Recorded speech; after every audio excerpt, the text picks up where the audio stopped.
Welcome to another episode of Talking Nerdy in the Bedroom with just me. No Corey, no Mike, but this is Die Design, because fuck those guys. No.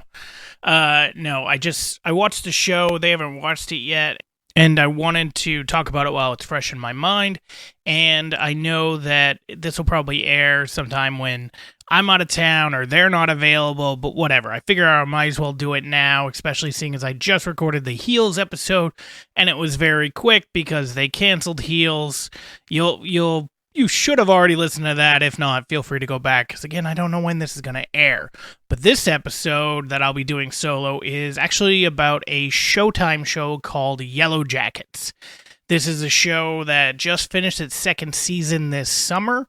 It's a show that I heard about right away and did not watch. I kept hearing about some show about a plane crash and surviving, and it being like a bit of a thriller, mystery, supernatural type show, and it kind of sounded interesting, but I didn't really jump on the bandwagon, and then I kept hearing about it, and then I heard that the second season was coming out, and I was like, all right, maybe I'll watch it, maybe I won't. I keep hearing about it, and then when the second season got a couple episodes in, I was like, screw it, I'll start watching the first episode.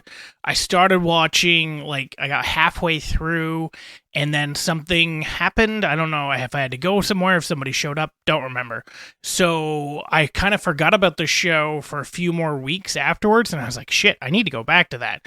So once I finally got through the first episode, the show hooked me enough to want me to keep going. It wasn't one of those shows where I was on the edge of my seat the entire time, but it laid enough breadcrumbs to try to get to different mysteries and different avenues for characters where I was kind of like, oh, I wonder where they're going to go with this, or I wonder what's going to happen to them, or what did that mean? It was enough to want me to keep going.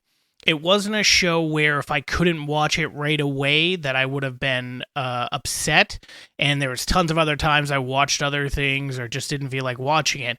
But especially when I hit about the second season, a couple episodes in, I was more like, okay, I need to know what's going on. I need to know what's going on. I need to know what's going on. Which is weird because they ruined kind of some of the mystery of season 1, like right away in season 2. Spoilers, by the way. If you guys haven't watched this show, I'd recommend it. Otherwise, I'm going to ruin a bunch of things. So anyway, the whole premise behind the show is this soccer team from the 90s was in a plane crash, and they were going to nationals. And yeah, they were in a plane crash, and it's all women's team. There were some men on the flight, but there were coaches or coaches' kids. Plane crashes, all the coaches but one die, and he's got ends up getting half his leg amputated, and then they end up there's two other kids that are there. I think they're the coach's kids. I'm pretty sure that they're the coach's kids. But the coach dies. He doesn't die on impact. He's stuck in a tree, so they try to get him out, but then he dies. One of the girls there, her name is Misty. She ends up finding the black box, but she ends up destroying it because she's a bit of an outcast, even though she's on the soccer team. Nobody really likes her because she's weird. Her adult version is played by Christina Ricci, which throughout the whole show, I was pretty sure it was Christina Ricci, but something in me was just like, I don't think that's Christina Ricci. It should be, but I don't know if that's her. But while doing this podcast and grabbing some information from it, I did confirm that was her. I could have confirmed that forever ago, but whatever. So anyway, so she destroys the black box, so they have no idea where they are or how to get to them. And she does that because people are relying on her because she took some CNA type classes in high school, and they end up relying on her to help with certain people's injuries. She helps the coach who's now down to one leg. So she ends up becoming the person they rely on, at least initially, to help with this stuff.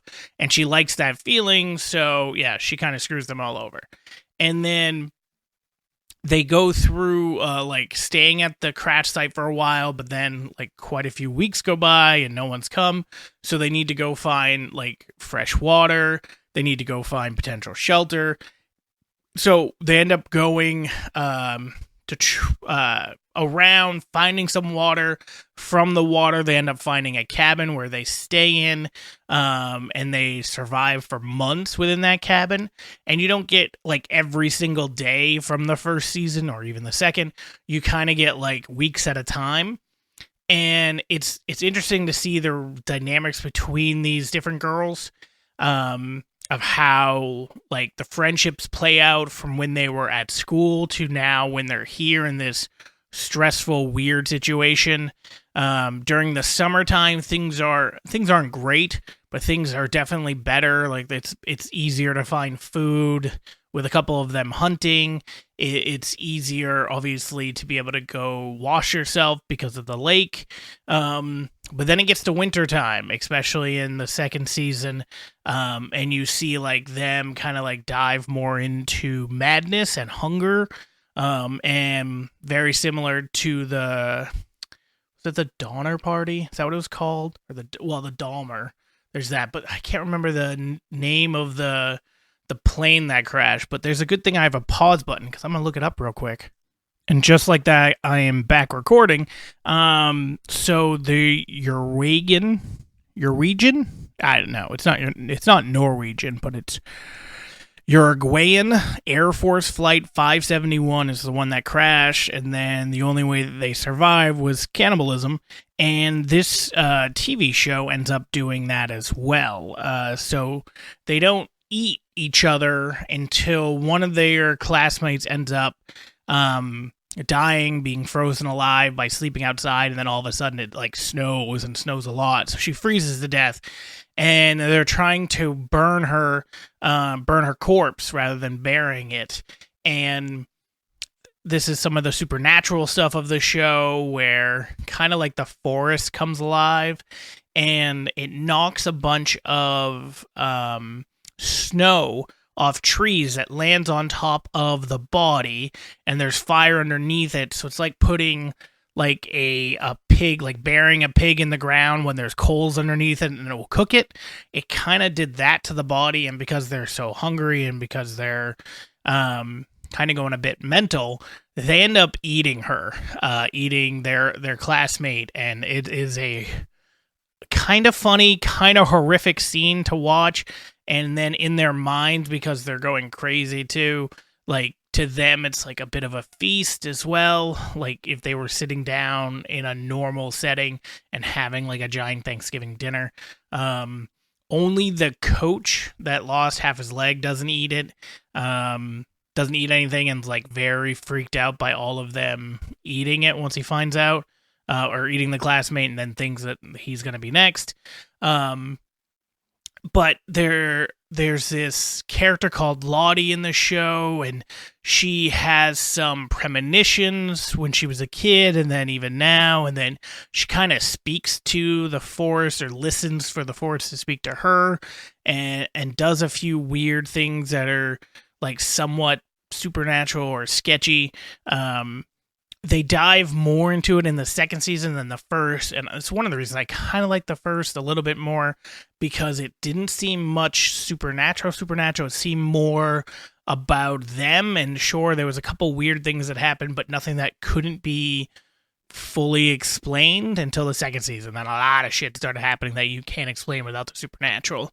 But so one of the main parts of the show that I haven't even mentioned yet is the fact that, so you get the 90s aspect of it, but you also get the fast forward or the flash forward, or that actually might be a flashback. You might get present day. So we're in 2022, 2023, and you get the characters like 20, 30 years later as they're adults dealing with all the shit that they did while they were on that, or from the plane crash for like 18 to 24 months, however long it was. But now they're adults now, and then somebody has found out about their secret, and they're threatening to expose them. Turns out to be one of the husbands of one of the main characters. So that was a little bit of a letdown of that. Then there was this big suspenseful, one of the guys that made it back from the crash ends up hanging himself, and it's like a big mystery because there was some supernatural symbol out in the woods, and then that symbol was around him when he died, so it became like, ooh, okay, did somebody kill him? Did the woods kill him? Or did somebody else come back that they didn't know about that killed him? Nope. No, he just had a feeling and needed to get close to death to try to talk to the forest, I guess. And one of the people, Lottie, was there with him and tried to help him, but then he ended up dying instead of coming back to life because the remote didn't work. It was just, that was a letdown, such a letdown. You find that out in like the first or second episode of the new season. That was kind of like a big, like, ooh, what's happened here type of moment. And then, yeah, you kind of lose that right away, and that kind of sucked. But so as you progress through the second season, there's a little bit more like intrigue, but nothing as gripping, at least to me, from the first season. But it's enough now that I care about the characters that I'm very interested to see where they go.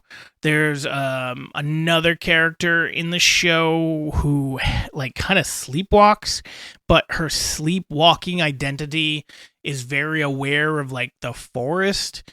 Not really sure how that works. So I think her name is, oh God, Tawny? Is that, or I don't know how you pronounce her name. But she ends up being like this person. She's like gets elected as a state senator in the future. But while she's out on when they crash, she has this alter sleepwalking personality that's able to find stuff over there. And then when she's going through the stress of everything here, becoming a state senator 30 years later, she ends up sleepwalking again. She ends up killing like her and her lovers and her kid's dog, and like putting its head on like a mantle, bunch of other shit that is just was a little bit interesting. I'm curious to see where they go with it. Especially like to me, they seem to be leading about going back to the forest. Like think of Lost, and then they get off the island, and then the island keeps calling them back, and then eventually they end up going back. Like that to me seems to be where this might be headed, of them going back to the forest. I don't understand it. I definitely thought as I was watching this show, it was gonna be, and they could still do this, but there was going to be someone that they left there who is still there or trying to get them back. But it seems more like the supernatural presence. When they left, that presence left with them. I don't know where the fuck it's been for the last 30 years, but now it's like back and wreaking havoc on them. They end up, one of the things that they do while they commune with the forest, once they become so hungry, and obviously they killed or they ate one of their classmates, then they decided like now it's time that somebody else has to die so they can eat them so they can survive. They end up picking one, and then she runs off, and then when she's running off, someone tries to help her, and then he dies, and because he dies, they eat him. And then they elect the person they were going to kill as like now their new leader. Doesn't make much sense. But they do that, and there's supposed to be this like supernatural / godly presence in the woods, and that's come back, and now they end up doing that again. After like everybody comes back together, they decide they're going to have one of them die, and one of the girls ends up getting picked, and then through a bunch of circumstances, another of the girls dies, and then now maybe everything's going to be happy again for a while because one of them sacrificed themselves, even though they didn't. She just ended up dying. Well, she did jump in front of the other person to save her, so maybe she did technically sacrifice herself. But anyway, like, is their lives going to go back to being good now because they made the sacrifice? Does it continue being bad? So, like, that part I'm a little bit interested in to see where the third season, like, goes with this. Because they did introduce, like, they fleshed out a few more characters. In the second season, they introduced more characters that were still alive. In the first season, it only appeared, like, 4 of them were still alive. And that's it. Like, it seemed like everybody else died. I think that was the intention, to make it seem like the other ones didn't make it back. And maybe that was the idea to begin with, and then the second season they said, screw it, we're adding more people to come back because it's better for our story. But in the second season, you see, like, the majority of them get off the, or I keep wanting to say get off the island, like Lost, but no. They get away from the forest, they get rescued, and they get to live their lives, even though you don't really get to see it, except for, like, out of the 4-person's point of view initially. And then in the second season, you get to learn about, I think it's just 2 more, really. So you get to hear about, like, their lives a little bit, where one of them basically went to a psych ward for quite a while, and then basically became a, like, guru/cult leader. And then another one, got into drugs, it seems, and was taking care of her sick mother, and then basically is just leading a life full of debt. So not too much interesting for both of them, minus I guess the cult part, because that kind of plays into it a lot in the second season, because they end up going back to her and she starts having visions again. So anyway, I'm not sure exactly what the end goal for this show is. Is it to battle the forest? Is it to just keep showing the inner struggles with all these characters, from who they were in the forest to who they are in the real world? Because there's a lot of people that will do drastic things if the situation calls for it when there's nobody around. When there's people around or society norms, obviously people don't usually do those things. And it seems like some of the characters in this show, from what they're showing, are struggling with that. Like, they kind of thrived a bit, even though it was probably miserable with hunger and with not having the luxuries you have when you live in the real world. The freedom that came along with being out there and needing to kind of depend on yourself so that you could get food, water, firewood, so you can take care of yourself, and just this ability to survive, rather than just adhering to literally what society tells you to do. I have to do this, or the responsibilities that come along with living your life in general anyway. So I'm not sure what they're, like, it does clearly seem to be that they're showing that. I just don't know what the end result is going to be. Like, is there supposed to be this big reveal type of situation, which it's going to be very hard to in this show, especially because there's not that many twists left, unless they introduce a new one, which they could.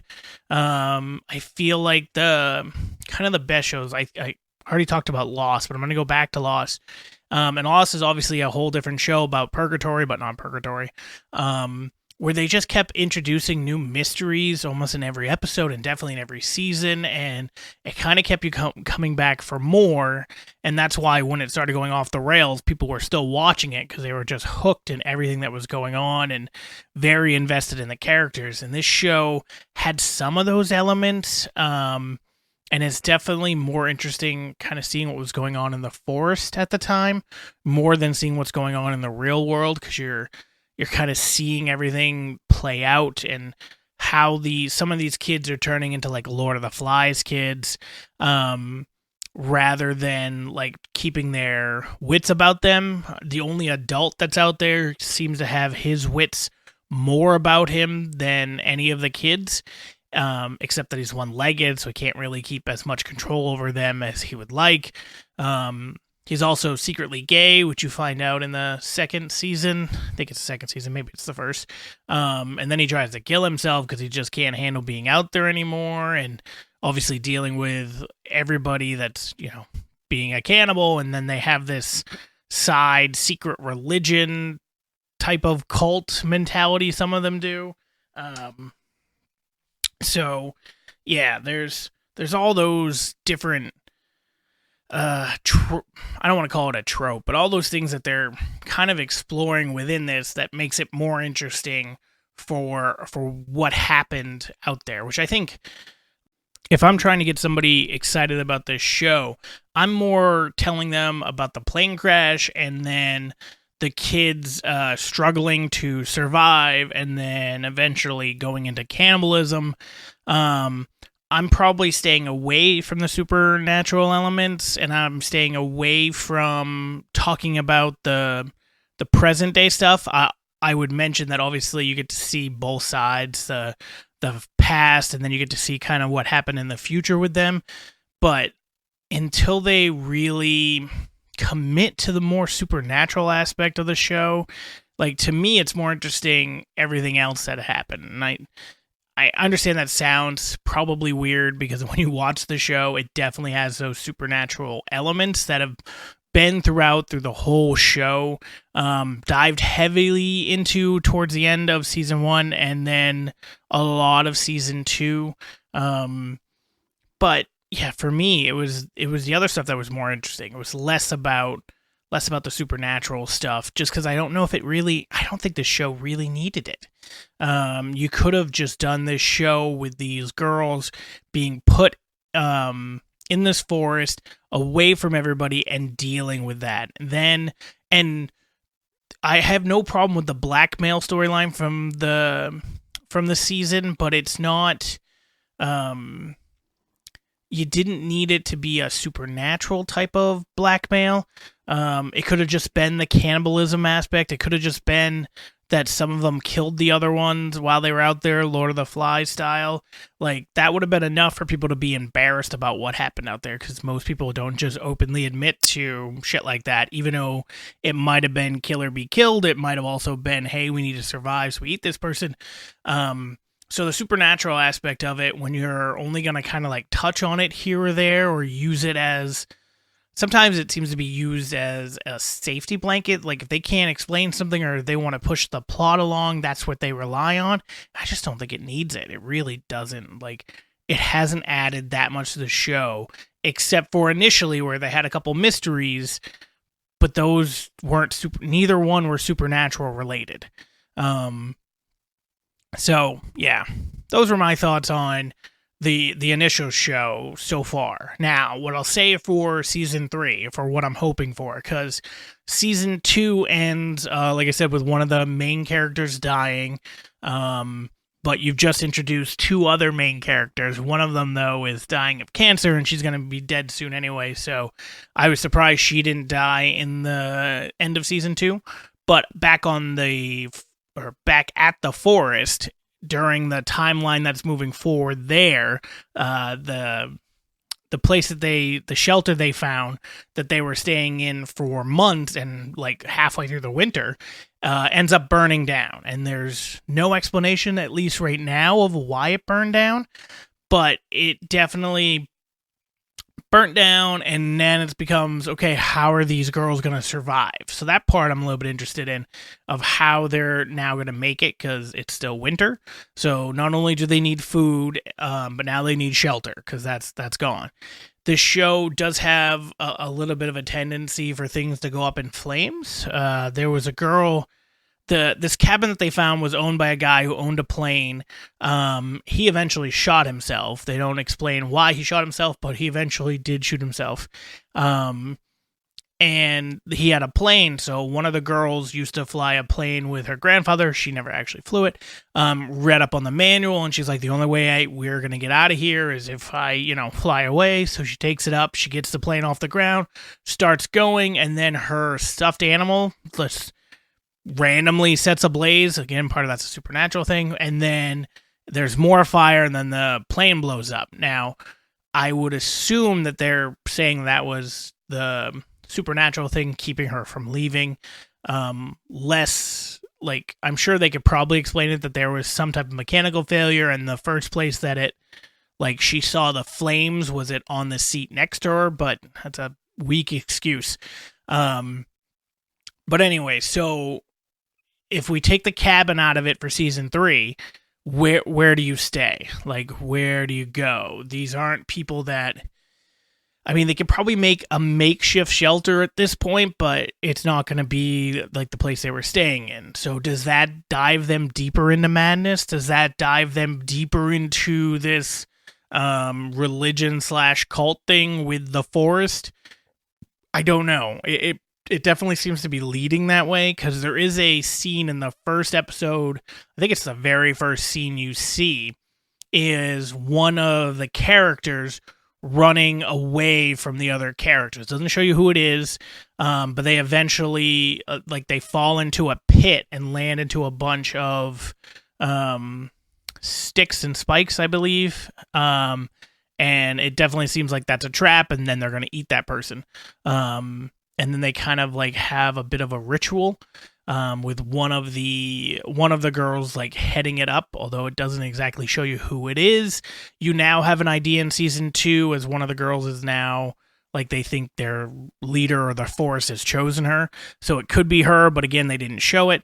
But I'm interested to see where they go in that sense. And then for the adult version, I mentioned earlier that one of the characters died, and that's how they used to decide before.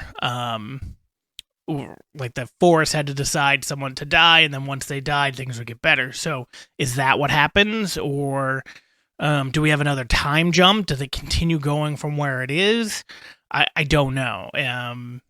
Again, less interested on that side, but I am interested just to see where they go and if they can make it compelling. Now that they have the other characters, are they going to have to try to sacrifice somebody else again? Are all the characters going to start seeing the forest that's represented by this person wearing antlers with it's not a sheet or a shawl, think of a wedding veil type thing, over its face, that presence has shown up a few times throughout the show, and some of the characters have seen it / talked to it, especially Lottie. So are we going to get more with that? Are we just going to learn that all these characters are fucking crazy because of everything traumatic that happened to them? Probably. Or are we going to get confirmation of the supernatural? There's a lot of things that they could do. And this show is, I think I mentioned earlier, but it's on Showtime. So they have a lot of ability they don't have to worry about network censors. They don't have to worry about, are they going too crazy for certain audiences? This to me, minus, it's not the greatest acting in the world. It's not the greatest story in the world. If I think of a Game of Thrones type of show, at least initially in the first few seasons, but this show for a Showtime show is in that vein of having a decent enough story, decent enough acting where it's compelling, and it's a show that probably couldn't or wouldn't be put on regular network TV. So you get that freedom with it, and they've done good stuff with that for the most part. The horrific / funny / whatever scene where they're eating one of their classmates is a perfect example of you wouldn't get to that level of viciousness and that level of hunger when you see them ripping the flesh off the bones if it was on regular network TV. So again, I think there's definitely promise for this show moving forward. I'll definitely be interested in season 3. It's not something the second it comes out that I'll want to watch. I'll probably wait for a few episodes to air before starting watching it, or potentially the whole season, and then run through it so I can kind of see what happens without waiting. I definitely recommend it, though. If you're looking for some type of show, if you like supernatural shows or a hint of supernatural shows, this could be the show. If you like the premise of a plane crash, then this could also be it, so you can see that survivalness of it. If you're a giant feminist that's women should be on everything, this show is 90 to 95% female, and they all do really good in it. This is one of those things that feels more earned than some of the other things that are just we're women, so we're doing this now too. This is earned because the show is all about them, and it's really well done, and it's more about the writing, and the writing is about them, so it works out. So if you're into that stuff, that's also a show for you. Or if you're just looking for something that's different, that's going to kill the time, that's not your same old kind of show that you get all the same time with a procedural cop drama or just some random comedy. This is a show that has elements of everything, but without being too focused on one specific thing besides for the relationship between the kids. So it's more of a drama than anything in my mind with supernatural elements. But anyway, it's a good show. It's definitely worth the watch. You don't think you'll regret watching it if you can get into it. Unless you're Corey. I think he tried to watch the first episode and never got through it, but I do that with a lot of TV shows until I finally give it a chance and then was like, okay, I don't know why it took me so long to get there. AKA The Office, AKA Always Sunny in Philadelphia, AKA I'm sure there's a bunch of other ones too. But yeah, so Yellowjackets season 1 and 2 is on Showtime. Recommend watching it. When the third season comes out, I'm sure I'll do another solo review of it. Again, don't know when this airs, so I have no idea what episode's going to come next, but I'm sure it'll be something. I'm sure there'll be at least one nerdy guy sitting in this room talking, if not 2, if not 3. Oh, God, we could even have 4. Who knows? So yeah, stay tuned and check us out next week.